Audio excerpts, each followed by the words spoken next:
और सीधा लेकर चलते हैं चंडीगढ़। हरियाणा विधानसभा के बजट सत्र की कार्यवाही की आज की शुरुआत हो चुकी है। देखिए,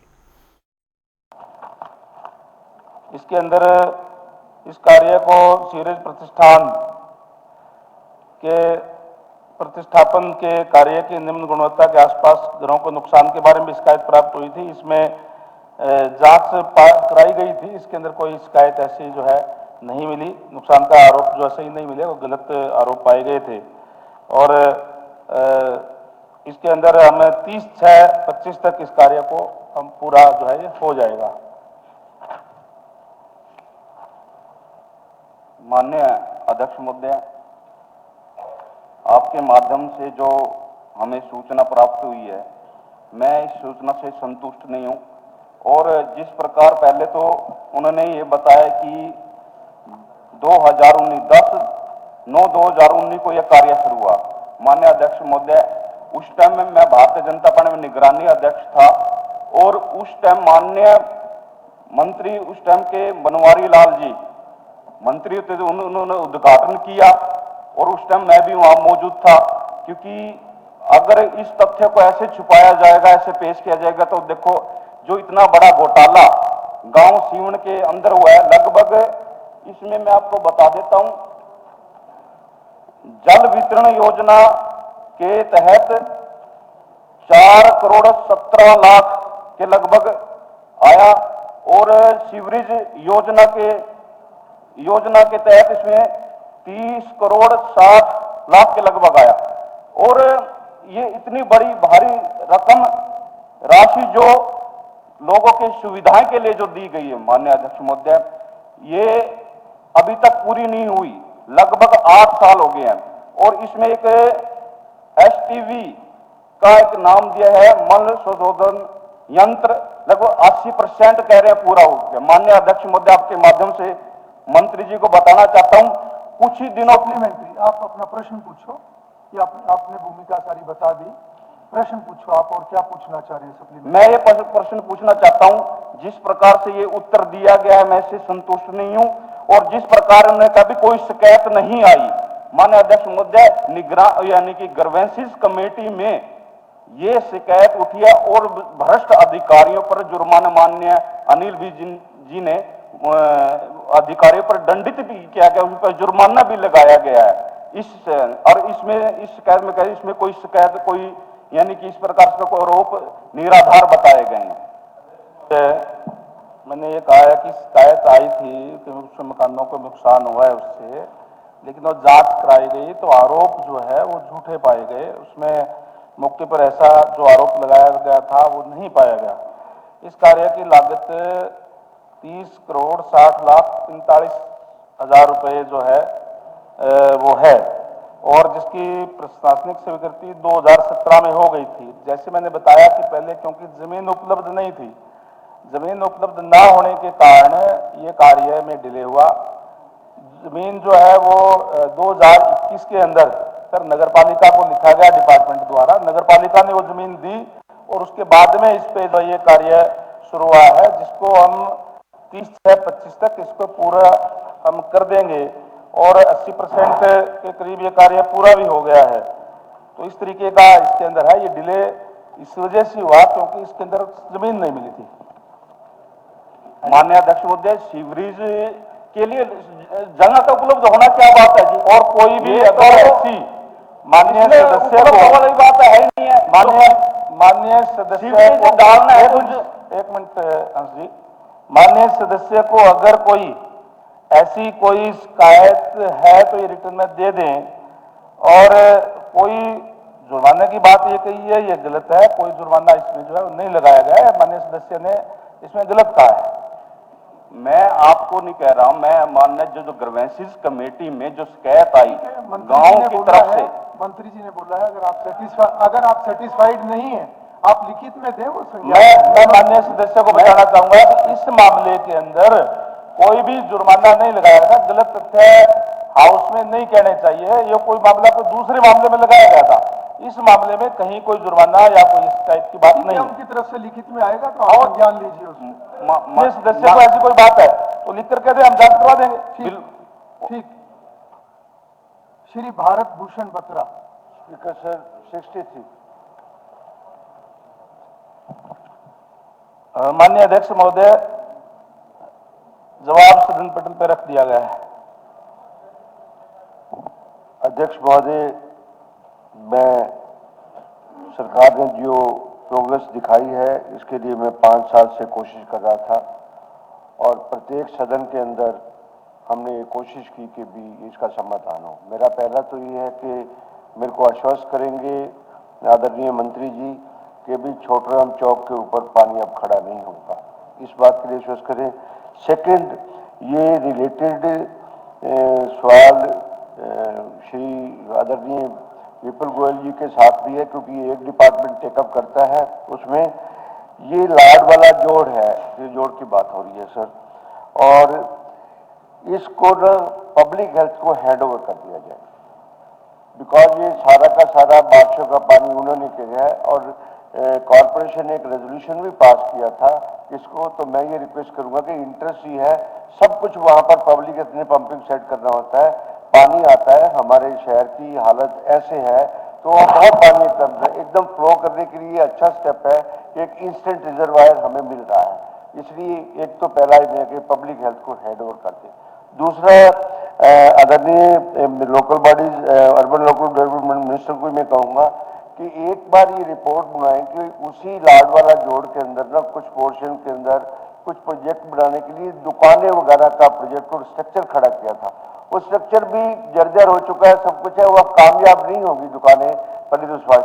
तो उसको करके अगर उसको भी लाड के जोड़ का पार्ट बना दे, एक बड़ा रिजर्वर हो जाएगा और हमारी समस्या का निदान हो जाएगा। और की बात नहीं, इन्हीं शब्दों के साथ धन्यवाद। श्रीमती माननीय अध्यक्ष महोदय, ये बात बिल्कुल जो बत्रा जी ने कही कि रोहतक शहर जो है कटोरानुमा शेप है और उसके अंदर वहाँ पानी खड़ा होता है, और इसके लिए डिपार्टमेंट की तरफ से हमने वहाँ जो कार्य किया है उसके बाद में 2022 के बाद में इस टाइप का मेरे ख्याल से कोई भी ऐसा नहीं हुआ कि जहाँ वो पानी खड़ा हुआ हो, और डिपार्टमेंट की तरफ से वहाँ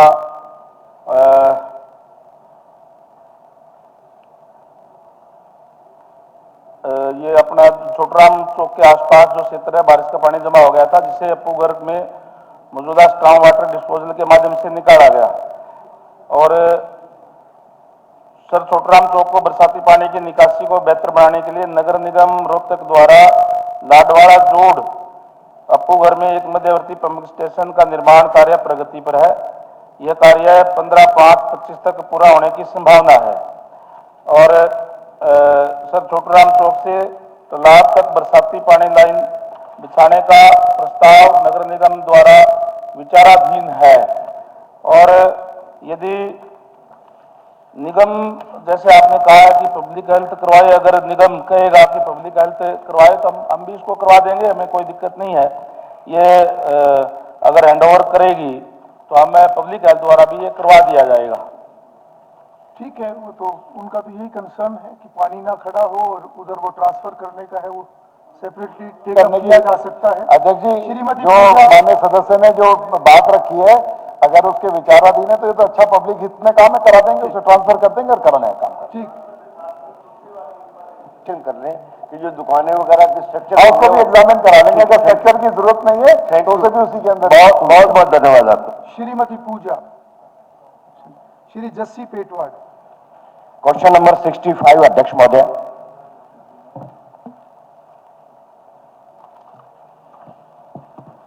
आदरणीय अध्यक्ष महोदय, हमारे सदस्य साथी ने ये प्रश्न पूछा है कि 2018 के बाद राज्य के खिलाड़ियों को नगद पुरस्कार नहीं दिया गया। नहीं श्रीमान जी, ये तथ्य नहीं है। हमारी सरकार ने 2018 से और 2024 तक 9,202 खिलाड़ियों को 428 करोड़ रुपए की नगद पुरस्कार वितरित किए गए हैं। शेष जो पुरस्कार बचे हुए हैं वो भी जल्दी कर दिए जाएंगे। स्थापित करने का औचित्य क्या है, जबकि हरियाणा राज्य में भर्ती के लिए लोक सेवा आयोग और हरियाणा कर्मचारी चयन आयोग तथा रोजगार कार्यालय पहले से मौजूद हैं। ये क्वेश्चन हमारे साथी सदस्य ने किया है। मैं अपने साथी को बताना चाहता हूं कि किस प्रकार से जब ये HKRN नहीं बना था उससे पहले ठेकेदार पे जो हमारे हरियाणा प्रदेश के युवा साथी लगे हुए थे, उनके पास किस प्रकार से अत्याचार होता था, किस प्रकार से ठेकेदार 28 दिन की नौकरी कराए 2 दिन के बाद उसे आउट कर देता था कि तनख्वाह ना देनी पड़े। 25 लोगों की जरूरत है तो 15 लोग लगाता था। लेकिन जब से HKRN आया है तब से उन युवाओं को एक सुरक्षित, उनको सीधा पैसा उनके अकाउंट में जाता है, कोई पैसे की गड़बड़ी नहीं होती। उसमें सीधा जितने लोगों की जरूरत है उतने लोगों को अपॉइंटमेंट होती है। ये एक ठेकेदारों के शोषण से बचने के लिए एक वैकल्पिक व्यवस्था हमारी सरकार ने रखी थी। उस पर हमारी सरकार युवाओं के साथ या एम्प्लॉयमेंट के साथ कोई भेदभाव ना हो, उसके लिए ये HKRN बनाया था, उस पर काम कर रही है और ज्यादा से ज्यादा पहुंचा फायदा हमारे कर्मचारियों को पहुंचे, उसके लिए बनाया जाता है। सर, इस पे मेरे 2-3 सप्लीमेंट्रीज है, मतलब एडिशनल क्वेश्चंस है सर इस पे। पहले तो ये बताएं कि जो परमानेंट जो इसके अंदर जिसको एम्प्लॉयड हम मानते हैं, ये एम्प्लॉयमेंट का क्या क्राइटेरिया, मतलब डेफिनेशन क्या है कि भाई कितने दिन की मिनिमम एम्प्लॉयमेंट को हम ये मानेंगे कि भाई ये फुली एम्प्लॉयड है। क्योंकि सर एक प्रथा है HKRN के अंदर कि जब भी सीजन आता है रबी का, खरीफ का, तो हरियाणा प्रदेश की हर मंडी के अंदर लगभग 8 से 10, 12, 13 युवा है, उनको नौकरी दी जाती है। पर वो नौकरी केवल मात्र 45 दिन के लिए दी जाती है। 45 दिन के बाद उनको फ्री कर दिया जाता है। उसी प्रकार से 6 महीने बाद अगला सीजन आता है, फिर 45 दिन के लिए हर प्रत्येक मंडी में 7-8 लड़कों को नौकरी देने का काम करते हैं। तो भी जब 45 दिन की नौकरी दी जा रही है पूरे साल के अंदर, तो उसको सर हम फुली एम्प्लॉयड तो नहीं मान सकते। तो मैं ये जानना चाहूंगा भी HKRN फुली एम्प्लॉयड किसको मानती। दूसरा सर एक सवाल ये है कि भी HKRN के अंदर प्राइवेट जो इन्वेस्टर्स हैं उनकी कितनी मात्रा है, उनका कितना कंट्रीब्यूशन है, उनका कितना शेयर है, क्या ये फुल्ली प्राइवेट है, क्या ये फुल्ली स्टेट ओन्ड है, या इसके अंदर स्टेट और प्राइवेट सेक्टर के बीच में पार्टनरशिप है, पार्टनरशिप है तो कितनी, ये भी बताने का काम करें मंत्री जी। और एक और इसी के अंदर जी मेरा सवाल है कि भाई HKRN के अंदर लगातार ये बात सामने आती है कि भी प्रदेश के बाहर से युवाओं को नौकरी दी जा रही है।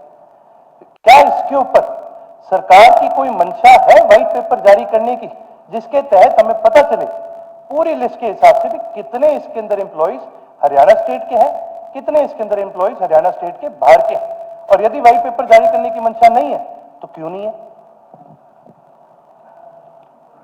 माननीय अध्यक्ष जी, आपके माध्यम से माननीय सदस्य ने HKRN में युवा पहले या कोई एम्प्लॉय रजिस्टर होता है, अगर किसी विभाग को सिविल के इंजीनियर की जरूरत है, किसी को 12th पास या ग्रेजुएशन करने वाले किसी व्यक्ति की जरूरत है, उस प्रकार से विभागों में, क्योंकि परमानेंट एम्प्लॉयमेंट की एक प्रक्रिया है, उसको पूरा करने में समय लगता है, इसलिए HKRN में जो रजिस्टर्ड होता है उसको सीधा विभाग को जिस प्रकार की जरूरत विभाग को होती है उसमें से इसमें भी पारदर्शिता लाने का काम हमारी सरकार ने किया है कि सीधा डिपार्टमेंट वहां से उठाएगा, उस व्यक्ति को उस डिपार्टमेंट में एम्प्लॉय कराएगा। और जिस प्रकार से हरियाणा के युवाओं की बात कर रहे थे, हमने जिस भी व्यक्ति का परिवार पहचान पत्र है उसको इसमें एम्प्लॉय कराया है।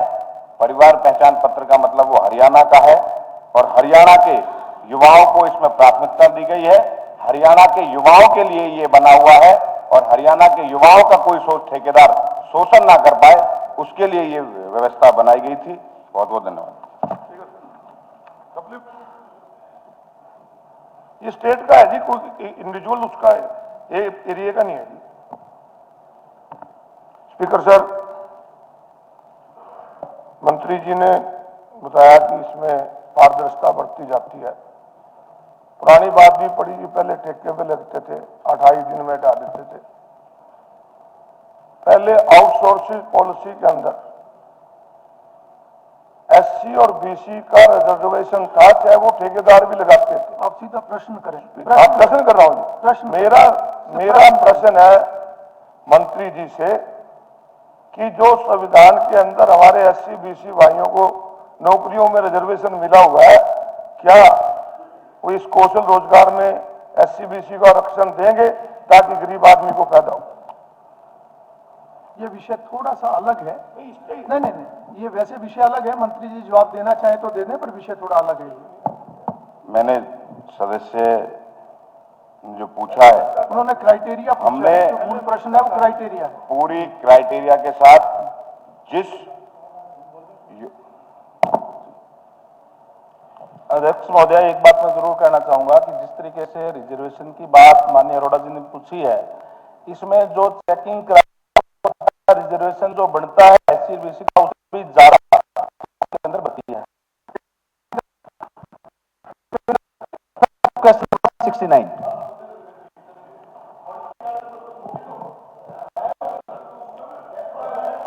चलिए अरोड़ा जी, अध्यक्ष महोदय, बीच बीच में चर्चाएं होती रहती हैं। मेरे साथी देवेंद्र चतुर्भुज अत्री ने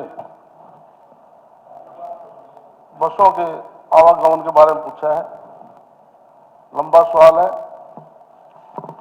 इसमें उचाना से नरवाना वाया खेड़ी, मसानिया, सेडा माजरा, धरौली खेड़ा, इसको उचाना से सुबह 9 बजे और दोपहर 2 बजे नरवाना से शाम को। दूसरा है नरवाना से मनभोरी वाया सुरबरा, मंगलपुर और धाना खेड़ा, नरवाना से दोपहर 2 बजे चलेगी, शाम को 3 बजे। और मनभोरी से प्रातः 7:30 बजे और प्रातः 9:30 बजे।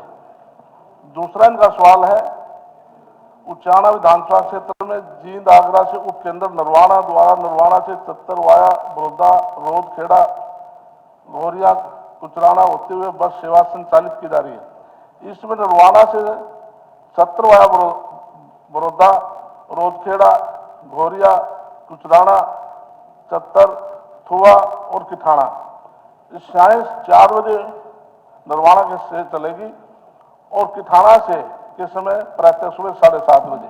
मंत्री जी, हाँ या ना में भी दे सकते हो, किस रूट पे चलेगी नहीं। चलो ठीक है, समय सारणी की जरूरत नहीं है, वो डिटेल है जो आपके अंदर। समय बचेगा उसमें, 5 है। हाँ तो हाँ या ना चलो ठीक है, किस पे चलेगी। अगर किसी पे नहीं किसी कारण से चलेगी तो आप मंत्री जी के उत्तर से संतुष्ट हूँ। Thank you speaker sir. धन्यवाद। श्री मनमोहन भडाना, श्री निखिल मदान। Question number 71।